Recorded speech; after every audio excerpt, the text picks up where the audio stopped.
Bharat media news కి స్వాగతం। Bulletin లో హెడ్లైన్స్ చూద్దాం। బలవంతంగా రష్యా సైన్యంలో పనిచేసిన భారతీయులకు విముక్తి।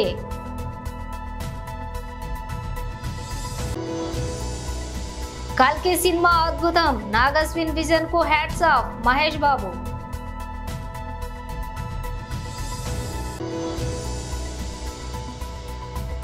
లండన్ ఇస్కాన్ ఆలయంలోని అనుష్క కోహ్లీ।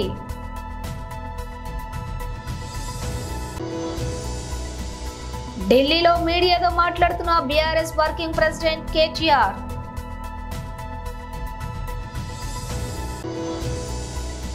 నిరుద్యోగుల సమస్యలపై మల్కాజ్గిరి ఎంపీ ఈటెల రాజేందర్ స్పందన। ఇక డీటెయిల్స్ చూస్తే రష్యాలో ఉద్యోగాల పేరిట మోసపోయి బలవంతంగా సైన్యంలో పనిచేస్తున్న సుమారుగా 2 డజన్ల మంది భారతీయులకు విముక్తి లభించనుంది। వారందరినీ విడుదల చేయాలని రష్యా ప్రభుత్వం నిర్ణయించింది। 2 రోజుల రష్యా పర్యటన కోసం రాజధాని మాస్కో చేరుకున్నటువంటి ప్రధాని మోదీ ఈ అంశంపై రష్యా అధ్యక్షులు వ్లాదిమిర్ పుతిన్ తోటి చర్చించినట్లుగా విశ్వసనీయ వర్గాలు తెలిపాయి। మోదీ గౌరవార్థం పుతిన్ సోమవారం రాత్రి ఇచ్చిన ప్రైవేటు విందులో ఈ విషయాన్ని ప్రధాని లేవనెత్తారని ఆ వర్గాలు వెల్లడించాయి। దీంతో తమ సైన్యంలో పనిచేస్తున్నటువంటి వారిని వెంటనే విడిచిపెట్టి వారు స్వదేశం చేరుకునే ఏర్పాట్లు చేయాలని రష్యా నిర్ణయించినట్లుగా ఆ వర్గాలు వివరించాయి।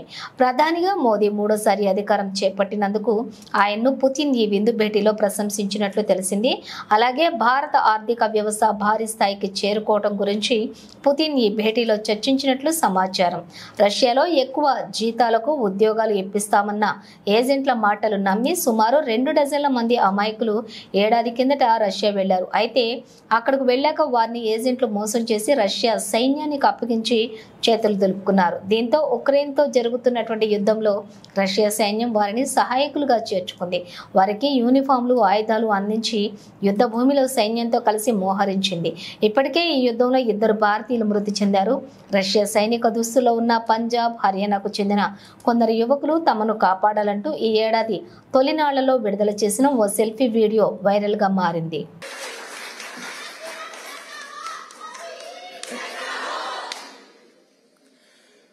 वैसे साथियों,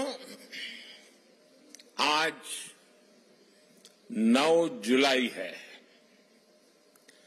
और आज के ही दिन मुझे शपथ लिए पूरा 1 महीना हुआ है।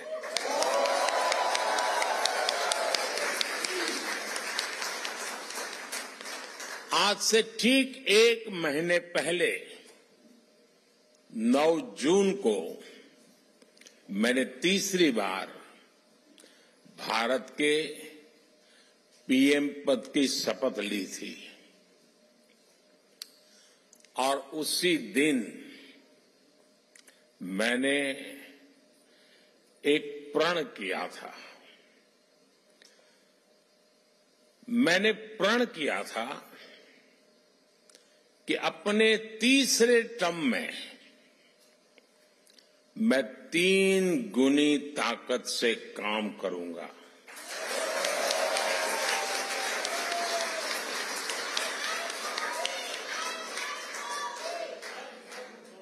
तीन गुनी रफ्तार से काम करूंगा। और ये भी एक संयोग है कि सरकार के कई लक्ष्यों में भी 3 का अंक छाया हुआ है। सरकार का लक्ष्य है तीसरे टर्म में भारत को दुनिया की तीसरी सबसे बड़ी इकोनॉमी बनाना।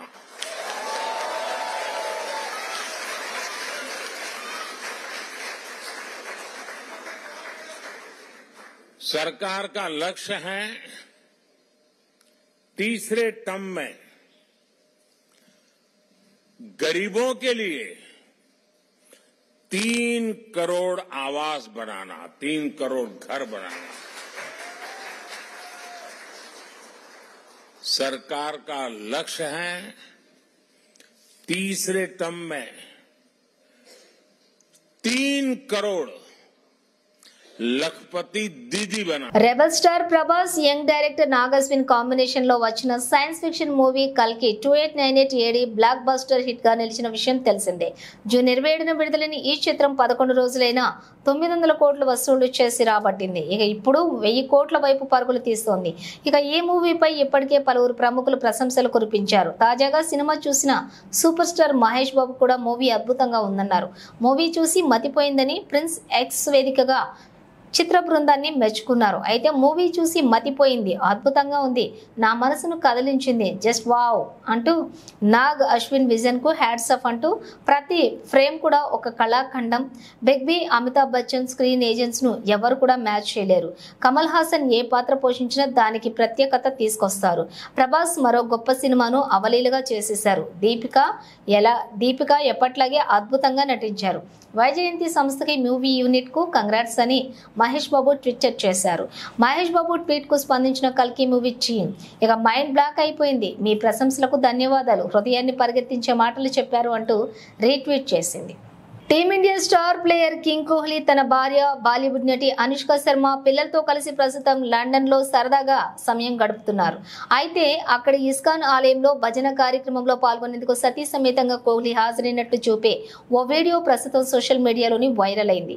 విరాట్ కోహ్లీ ఫ్యాన్స్ క్లబ్ పేరిట ఎక్స్ లో ఓ యూజర్ ఈ వీడియోను పోస్ట్ చేశారు. లండన్ లో నిన్న జరిగిన కృష్ణదాస్ కీర్తన కార్యక్రమానికి విరాట్, అనుష్క హాజరయ్యారు అంటూ క్యాప్షన్ పెట్టాడు. కానీ అది పాత వీడియోగా తేలింది. ఎందుకంటే గతేడాది జూన్ లోని సైతం అదే వీడియో నెట్టింట చక్కర్లు కొట్టింది. అయితే ఆ వీడియో చూసిన నెటిజన్లంతా అది ఇప్పటిదనుకుని పరస్పరం షేర్ చేసుకుంటూ ఉన్నారు. తమ అభిమాన క్రికెటర్ ను మెచ్చుకుంటూ కామెంట్లు, పోస్టులు చేస్తున్నారు. అంబానీ ఇంట పెళ్లి వేడుకలలో సెలబ్రిటీలంతా బిజీగా ఉంటే నా ఆరాధ్య క్రికెటర్ మాత్రం భార్యతో కలిసి లండన్ ఇస్కాన్ ఆలయాన్ని సందర్శించాడు అంటూ ఓ యూజర్ కామెంట్ చేశాడు. మరొకరేమో కీర్తన కెప్టెన్ కాస్మోపాలిటన్ అంటూ రాసుకొచ్చారు. ఇక నీ రోజును ఆస్వాదించు అంటూ మరొకరు స్పందించారు. ఇటీవలే T20 వరల్డ్ కప్ గెలిచి స్వదేశం చేరుకోగానే టీమిండియా తొలుత ఢిల్లీలో ప్రధాని మోదీని మర్యాదపూర్వకంగా కలిసింది. అనంతరం ముంబైలో జరిగిన సంబరాల్లో పాల్గొంది. ఆ తర్వాత కోహ్లీ అక్కడి నుంచి లండన్ లో ఉన్న తన భార్య, పిల్లలతో కలిసి గెలుపు సంబరాలు చేసుకునేందుకు వెళ్లాడు. ఢిల్లీలో బీఆర్ఎస్ వర్కింగ్ ప్రెసిడెంట్ కేటీఆర్ మీడియాతో మాట్లాడారు. 6 గ్యారంటీలు అన్నారు, 100 రోజుల్లో అయిపోతుందన్నారు.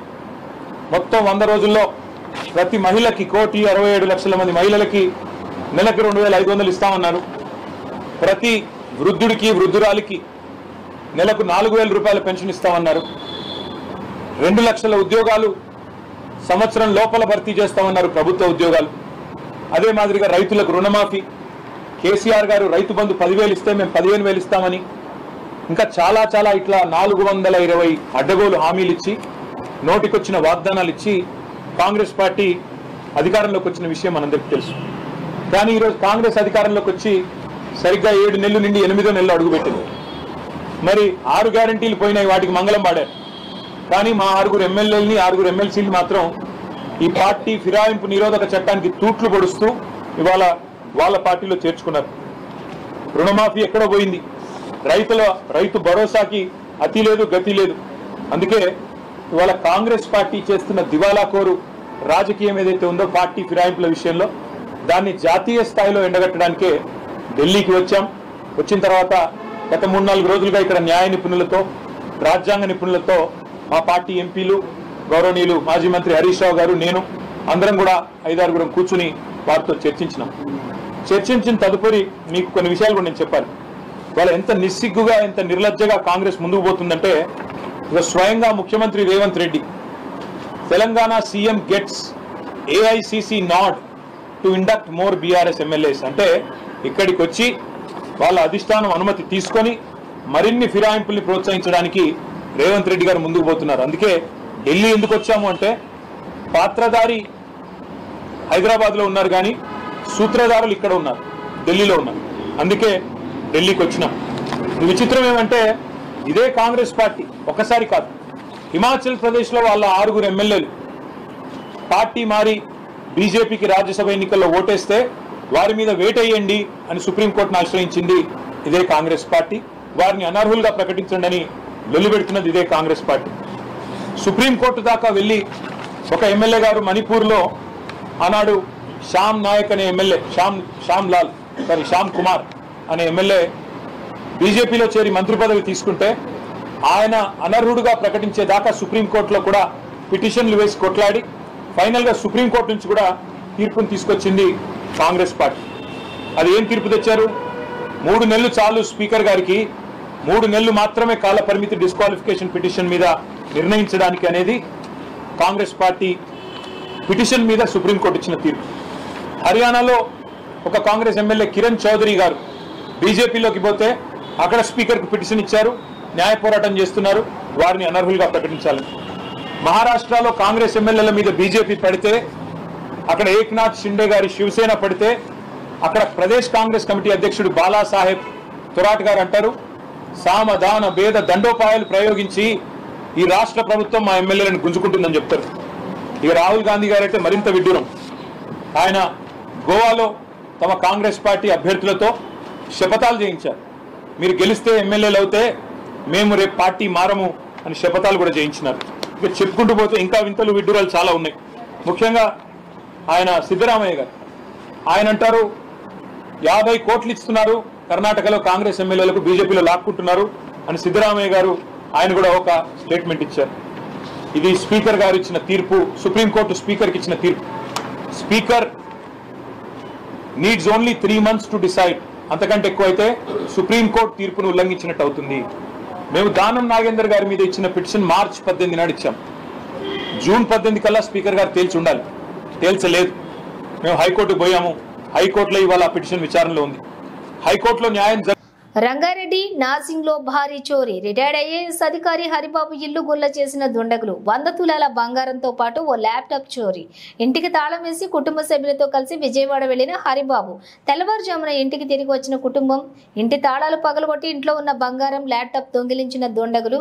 కేసు నమోదు చేసి దర్యాప్తు చేస్తున్న పోలీసులు.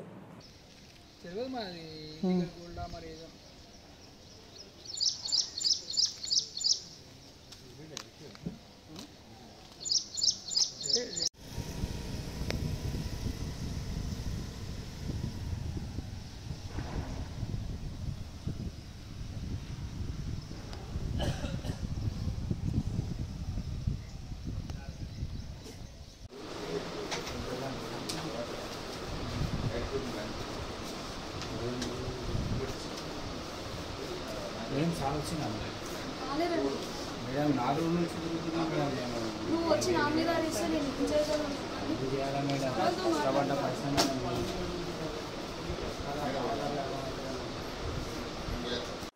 నిన్న నైట్ అంటే 8/7/2024 మిడ్నైట్లో కృష్ణారెడ్డి నగర్ రోడ్ నెంబర్ 8 గంధంగూడలో ఒక ఇంట్లో దొంగతనం జరిగిందని చెప్పి ఫిర్యాదు రావడం జరిగింది. వెంటనే మా టీమ్స్ అండ్ ఫింగర్ ప్రింట్స్ వాళ్ళు వెళ్ళి అక్కడ చూడడం జరిగింది. రవిబాబు గారు అని చెప్పి రిటైర్డ్ ఐఏఎస్ ఆఫీసర్, వాళ్ళ ఇంట్లో దొంగతనం జరిగింది. వాళ్ళు ఒక వారం రోజులు విజయవాడ వెళ్ళింటారని తెలిసింది. ఆ విజయవాడకి వెళ్ళగా ఇంట్లో ఎవరు లేని టైంలో దొంగతనం జరిగింది.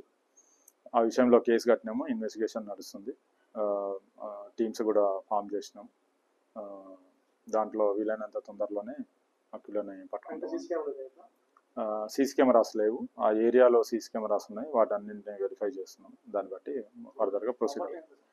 ప్రాపర్టీ అప్రాక్సిమేట్లీ వాళ్ళు చెప్తున్నది 10 to 15 తులాస్ అని చెప్తున్నారు. అది యాజ్ పర్ ప్రొసీజర్ ఏముందో అది చూసి ఎంత ఉంది ఏంటి అది చూసి దాన్ని బట్టి ప్రొసీడ్ అవుతాం. టీంలు చూస్తున్నాం మా పాసిబిలిటీ ఎంత. తెలంగాణ ఆటో రిక్షా డ్రైవర్ల యూనియన్ ఏఐటీయూసీ ఆధ్వర్యంలో హిమాయత్ నగర్ చౌరస్తాలో రేవంత్ రెడ్డి దిష్టిబొమ్మను దగ్ధం చేశారు. తెలంగాణ రాష్ట్ర ఆటోమోటార్ రంగ కార్మిక సంఘం రాష్ట్ర ప్రధాన కార్యదర్శి బందర్ వెంకటేష్ మాట్లాడుతూ ప్రభుత్వం వచ్చి 7 నెలలు గడిచిన ఆటో డ్రైవర్లను ఏమాత్రం పట్టించుకోవటం లేదని ఆవేదన వ్యక్తం చేశారు. ఎన్నికల మేనిఫెస్టోలో పెట్టిన 12,000 రూపాయలు ఆటో వాళ్లకు ఇస్తామని చెప్పి ఇప్పుడు దాని ఊసే ఎత్తడం లేదని మండిపడ్డారు. ఆర్టీసీ ఉచిత ప్రయాణం వల్ల ఆటో డ్రైవర్లకు కలిగే ఇబ్బందులు తొలగిస్తామని మాట ఇచ్చిన ప్రభుత్వం ఇప్పుడేమో పట్టించుకోవటం లేదని, సంక్షేమ బోర్డు ఏర్పాటు చేస్తామని హామీ ఇచ్చి అది కూడా మర్చారన్నారు. అన్నారు. ట్రాఫిక్ పోలీసులు మరోవైపు చలాన్లతోటి వేధిస్తున్నారన్నారు. ఇప్పటికైనా రాష్ట్ర ప్రభుత్వం పునరాలోచించి ఆటో వాళ్లకు న్యాయమైన డిమాండ్లను పరిష్కరించాలని కోరారు. లేని పక్షంలో పెద్ద ఎత్తున రాష్ట్ర వ్యాప్తంగా ఆందోళన చేపడతామని హెచ్చరించారు.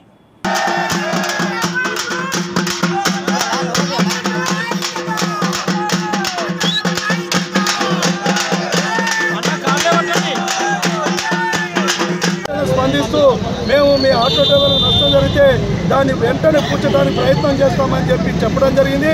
అది చేయకపోగా వారి ఎన్నికల మేనిఫెస్టోలో సంవత్సరానికి ఆటో డ్రైవర్లు 12,000 రూపాయలు ఇస్తామని చెప్పడం జరిగింది. అదేవిధంగా సంక్షేమ బోర్డును కూడా ఏర్పాటు చేస్తామని చెప్పడం జరిగింది. అవన్నీ విస్మరించి ఈనాడు చట్ట ప్రకారం ఏనాడైతే ఉమ్మడి రాష్ట్రంలో 2001 సంవత్సరంలో ఆనాడు ఉన్న రాష్ట్ర ప్రభుత్వం 2001 సంవత్సరంలో 33 జీవో తీసుకొచ్చి ఆనాడు 10 మంది పిల్లలు తీసుకుపోతుంటే ఇది చట్టపరం కాదు అని చెప్పి ఆనాడు 6 మోటార్ వెహికల్ చట్టంలో చేర్పించి 6 పిల్లలు తీసుకుపోతట్టు వారు అనుసరించడం జరిగింది. దానికి అనుగుణంగానే ఈనాడు మేము స్కూల్ పిల్లలు తరలిస్తుంటే ఇక్కడ ఉన్న ట్రాఫిక్ పోలీసు వాళ్ళు ఆర్టీ అధికారులు 4 తీసుకుపోవాలా 5 తీసుకుపోవాలని చెప్పి వాళ్ళు చట్టాన్ని చదవకుండానే చట్టాన్ని ఉల్లంఘిస్తూ వీళ్ళు విచక్షణారహితంగా చాలాను రాస్తూ వేధిస్తున్నారు. కాబట్టే మేము ఈరోజు నిరసన తెలుపుతున్నాం. ఇప్పటికైనా రాష్ట్ర ప్రభుత్వం ఆలోచన చేసి ఆటో డ్రైవర్ల న్యాయమైన డిమాండ్ పరిష్కరించాలా. పరిష్కరించకపోతే రానున్న రోజుల్లో పెద్ద ఎత్తున రాష్ట్ర వ్యాప్తంగా కూడా ఆందోళన చేస్తామని చెప్పి రాష్ట్ర ప్రభుత్వానికి తెలియజేస్తున్నాం. ఇప్పటి వరకు 7 నెలలు గడువైంది. ఇప్పుడే కొత్త ప్రభుత్వం వచ్చిందనే ఆలోచనతో 6 నెలలు ఆగాం. అయినా కూడా ఆటో డ్రైవర్లు కడుపు మంటతో ఉన్నారు. వాళ్ళకి ఏదైనా ఇవాళ ఓలా ఊబర్ సంస్థల్లో టూ వీలర్కి అధికారం లేదు. కమిషనర్ గారు చెప్పడం జరిగింది ఈ రాష్ట్రంలో 2 వీలర్లకు అనుమతి లేదు కాబట్టి వారిని వెంటనే నిషేధించాలని చెప్పి వారే చెప్పిండ్రు. ఈ ఎవరైతే ఓలా ఊబర్ యజమానులు ఇచ్చే ఉడుపులకు ఆశపడి రాష్ట్ర ప్రభుత్వము కేంద్ర ప్రభుత్వము ఆటో డ్రైవర్లు కొట్టగొట్టడం జరుగుతుంది. బెంగళూరు నగరంలో 2 వీలర్ నిషేధించడం జరిగింది. ఢిల్లీ నగరంలో కూడా నిషేధించడం జరిగింది. వెంటనే ఈ 2 వీలర్ నిషేధించి ఆటో డ్రైవర్లు ఆదుకోవాలని చెప్పి మేము విజ్ఞప్తి చేస్తున్నాము. తెలంగాణ భవన్లో మాజీ మంత్రి మహమూద్ అలీ ప్రెస్ మీట్ నిర్వహించారు. అందరికీ నమస్కారము, సలాము. ఈరోజు మా మైనారిటీ లీడర్స్ ప్రెస్తో మాట్లాడుతున్నారు. మా ఆనరబుల్ సీఎంగా తెలంగాణ మూమెంట్లో చాలాసార్లు చెప్పారు ఒక మాట, క్యా బోలేతో మైనారిటీస్కు ఎడ్యుకేషన్ దేనా చాహియే. కాంగ్రెస్ తెలంగాణలో నెల 48 ఇయర్స్ రూల్ చేశారు. ఎప్పుడు ఎడ్యుకేషన్ కోసం ఇంపార్టెన్స్ ఇవ్వలేదు. ఓన్లీ 48 ఇయర్స్లో 10 రెసిడెన్షియల్ స్కూల్ ఓపెన్ చేశారు. Each school strength only 100 students strength ఉంది. మా సీఎం గారు పవర్లో వచ్చే తర్వాత ఇమీడియట్ వితిన్ 2 ఇయర్స్లో 204 రెసిడెన్షియల్ స్కూల్ ఓపెన్ చేశారు. రెసిడెన్షియల్ స్కూల్కు అప్గ్రేడ్ చేశారు ఇంటర్మీడియట్ కాలేజ్. ఆ టైంలో రేవంత్ రెడ్డి ఎలక్షన్లో అంటే చాలా ప్రామిసెస్ చేశారు. ఒక మాట ఏం చెప్పారు అంటే, కేసీఆర్ గారు ఇంటర్మీడియట్ చేసినా మరి డిగ్రీ చేస్తా అంటే తప్పకుండా ఫ్యూచర్లో ప్లాన్ కేసీఆర్ దగ్గర ఉంది డిగ్రీకి, మరి ఇమీడియట్ అన్న మా పవర్లో వచ్చే తర్వాత డిగ్రీ కాలేజ్ చేస్తా, అందరికీ మంచి ఎడ్యుకేషన్ ఇస్తా అంటే ఇప్పుడు రెసిడెన్షియల్ స్కూల్ మొత్తం డ్యామేజ్ అవుతున్నారు. ఈ స్టాఫ్కు శాలరీ సరిగా ఇస్తలేదు. డే బై డే అంటే ఎంత ప్రామిసెస్ మైనారిటీ కోసం చేశారు ఎలక్షన్ ముందు ఒక్క బిడ్ ఇంప్లిమెంట్ చేస్తలేదు. అన్న 6 గ్యారంటీ ఇస్తానని హామీ ఇచ్చారు. అందరికీ ఎరక గ్యారంటీలో ఏం కంప్లీట్ చేసినా, ఓన్లీ బస్ ఫ్రీ చేసినా అది సరిగా బస్ లేదు. పవర్ కోసం 100 యూనిట్ 200 యూనిట్ ఫ్రీ ఇస్తా అంటే 10-20% ఇంప్లిమెంట్ చేస్తా లేదు. ఇప్పుడు పవర్ డిపార్ట్మెంట్కు బిల్ కలెక్షన్ కోసం అడానీ గ్రూప్కు ఇస్తా అంటే ఆర్డర్ ఇస్తున్నారు. ఫస్ట్ ఓల్డ్ సిటీ ఇస్తా అంటే ఇది చాలా అన్యాయం చేస్తున్నారు. ఓల్డ్ సిటీ ఇచ్చే తర్వాత మొత్తం తెలంగాణలో పవర్లో అంటే అడానీ గ్రూప్కి వస్తే ఒక్కసారి రాహుల్ గాంధీ అడానీ గ్రూప్కి అగైన్స్ మాట్లాడుతున్నారు. మా చీఫ్ మినిస్టర్ గారు రేవంత్ రెడ్డి గారు అదానీ గ్రూప్కు ఎంకరేజ్ చేస్తున్నారు. ఈ మైనారిటీ కోసం చాలా అన్యాయం నడుస్తుంది. ఇప్పుడు ఇప్పటికీ మినిస్టర్ లేదు. ఎంతమంది 2 ఎమ్మెల్సీ వచ్చింది, మా మైనారిటీకి ఇవ్వలేదు. ఒక కోర్టులో ఉండే మైనారిటీ ఒక మైనారిటీకు డిక్లేర్ చేశారు. అది అన్యాయం ఉంది. ముస్లిం ఓటు వేశారు ఎంపీ ఎలక్షన్లో అంటే రాహుల్ గాంధీ వచ్చి ఏం చెప్పినా ఈచ్ ఫ్యామిలీకు 1 లాక్ ఇస్తా అంటే పర్ ఎన్ఎంలో అంటే 1 లాక్ ఇస్తా అంటే 1 లాక్ ఇస్తే 8,000 రూపాయలు పెన్షన్ వస్తుంది. ఇంతకుముందు ఎమ్మెల్యే ఎలక్షన్లో అంటే రేవంత్ రెడ్డి గారు 2500 పెన్షన్ ఇస్తామని, మా ఆనరబుల్ సీఎం కూడా 2016 రూపాయలు పెన్షన్ ఇచ్చారు. అది బి ఇంప్లిమెంట్ చేస్తలేదు. షాదీ ముబారక్ స్కీమ్లో చాలా అన్యాయం చేస్తున్నారు. ఒకటి కేసీఆర్ గారు 1 lakh రూపీస్ ఇచ్చారు. చాలా నియర్లీ హిందూ ముస్లిం సిక్స్ అంటే నియర్లీ 12 lakhs మంచికి అమ్మాయికి పెళ్లి కోసం ఇచ్చారు. మైనార్టీ కోసం 1,90,000 అబ్బాయికి అమ్మాయికి పెన్షన్, అది షాదీ ముబారక్ స్కీమ్లో 1 lakh ఇచ్చిన. రేవంత్ రెడ్డి గారు వాయిదా ఇచ్చారు, 1 తోలా గోల్డ్ ఇస్తా అంటే. నాకు గోల్డ్ ఇచ్చినా నా ఏమి ఇచ్చినా. ఈ అనీసుల్ గురుబా ఇక్కడ ఉంది ఆర్ఫన్ స్కూల్. ఎవరు కాంగ్రెస్ 50 yearsలో తెలుగుదేశం ఇద్దరు నియర్లీ 68 years రూల్ చేశారు. ఆయనకు 1 పైసా ఇవ్వలేదు, 1 ల్యాండ్ ఇవ్వలేదు. మా ఆనరబుల్ సీఎం గారు 4,400 acre ల్యాండ్ ఇచ్చారు. ఇక్కడ నాంపల్లిలో. ఆ అనీసుల్ గురుబా స్కూల్ అంటే ఎవరు మా 1921లో ఎస్టాబ్లిష్ చేసిన లేట్ మీర్ ఖాజా బద్రుద్దీన్ గారు. నిరుద్యోగుల సమస్యలపై మల్కజ్గిరి ఎంపీ ఈటెల రాజేందర్ స్పందన. నిరుద్యోగులు అడుగుతున్నాయి రెండు. ఒకటి, కొన్ని పోస్టులు పెంచి మీరు నోటిఫికేషన్ ఇస్తా అని చెప్పిండ్రు, మీరు పెంచట్లేదు అనేది ఒకటో అభియోగం. రెండవది, మాకు ఈ ఎగ్జామ్స్ అన్నీ కూడా ఒక్కొక్క ఎగ్జామ్ అందరూ పాల్గొనే ఎగ్జామ్స్ కాబట్టి ఒకటే ఎగ్జామ్ రాసుకొని ఊరుకునే వాళ్ళు కాదు కాబట్టి 4 రాష్ట్రాలు 5 ఉంటే 5 రాష్ట్రాలు కాబట్టి ఒక ఎగ్జామ్ మధ్య కొంత గ్యాప్ ఉండాలి చదువుకోవడానికి అని చెప్పారు. ఇవాళ ఆ విద్యార్థులు ఇళ్లల్లో దీక్ష చేస్తున్నారు, ఇవాళ బయట దీక్ష చేస్తున్నారు. ఎక్కడ పడితే అక్కడనే అరెస్ట్ చేస్తున్నారు, కొడుతున్నారు, తిడుతున్నారు. వాళ్ళు అనుభవిస్తున్న నరకం చూస్తే బాధ అనిపిస్తుంది. అంటే ఇవాళ మొత్తం తెలంగాణలో ఉన్నటువంటి విద్యార్థి లోకానికి, చదువుకున్న యువతకి ఈ 6 నెలల కాలంలోనే ఈ ప్రభుత్వం మీద ఒక అసహ్యం కలిగింది. అంటే రేవంత్ రెడ్డి ఎంత మాటలు చెప్పిండో దానికి విరుద్ధమైన పరిపాలన కొనసాగుతుండే కన్నెరి చేసే పరిస్థితి వచ్చింది. ఇవాళ వాళ్ళు అడుగుతున్నారు మమ్మల్ని, అన్నా మీరు ప్రతిపక్ష పార్టీగా, భారతీయ జనతా పార్టీగా మాకు మద్దతు అని చెప్పండి. సంపూర్ణంగా వాళ్ళు కోరే డిమాండ్ల మీద భారతీయ జనతా పార్టీ పరంగా సంపూర్ణంగా మేము మద్దతు ఇస్తా ఉన్నాం. వాళ్ళు చేసే ఉద్యమాల్లో మేము పాల్గొంటామని చెప్పి కూడా చెప్తా ఉన్నాం. ఇప్పటికే మా బీజేవైఎం తెగించి ఇలా లాఠీ ఛార్జీలు చేసినా, కేసులు పెట్టినా, జైళ్ల పాలు చేసినప్పుడు కూడా కొట్లాడుతూ ఉంది. మేము వెంట ఉంటామని చెప్పి తెలియజేస్తా ఉన్నా. ప్రభుత్వం కూడా బేచిజాలకు పోకుండా తక్షణమే వాళ్ళ డిమాండ్ని ఆమోదించమని చెప్పి నేను డిమాండ్ చేస్తున్నాను.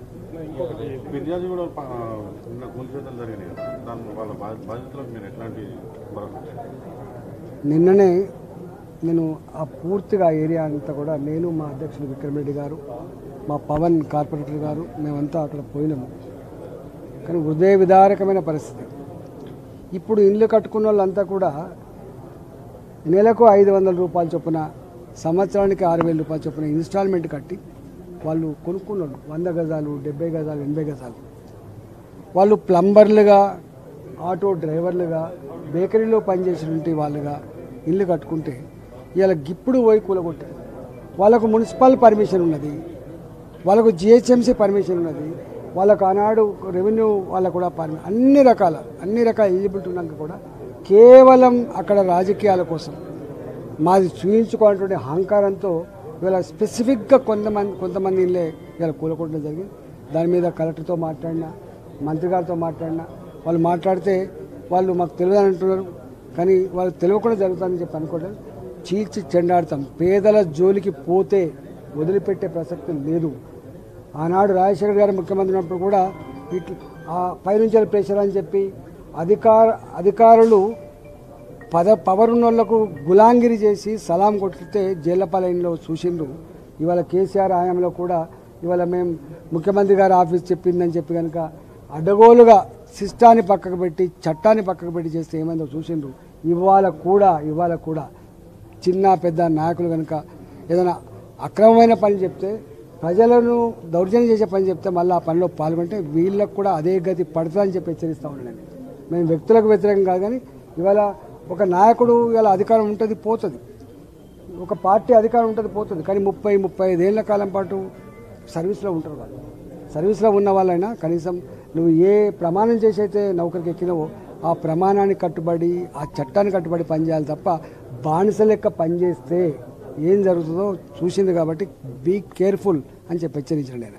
నేను హెచ్చరించడం తప్పకుండా వాళ్ళకి సంపూర్ణంగా అండగా ఉంటాం. భారతీయ జనతా పార్టీ ఈ జిహెచ్ఎంసీ పరిధిలో పేదల ఇళ్లను కూల్చివేస్తే, పేదల జీవితాలతో ఆడుకునే ప్రయత్నం చేస్తే క్షమించే ప్రసక్తి లేదు.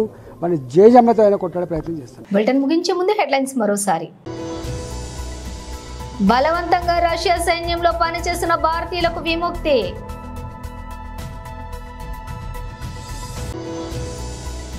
కల్కి సినిమా అద్భుతం, నాగస్విన్ విజన్ కు హ్యాట్స్ ఆఫ్, మహేష్ బాబు.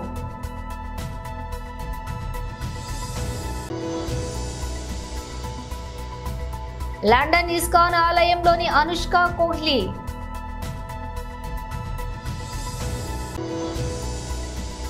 ఢిల్లీలో మీడియాతో మాట్లాడుతున్న బీఆర్ఎస్ వర్కింగ్ ప్రెసిడెంట్ కేటీఆర్.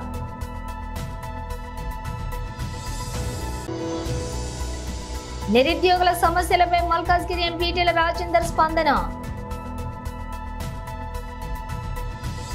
ఇవి బులెటిన్ విశేషాలు. మరో బులెటిన్తో మళ్ళీ కలుద్దాం.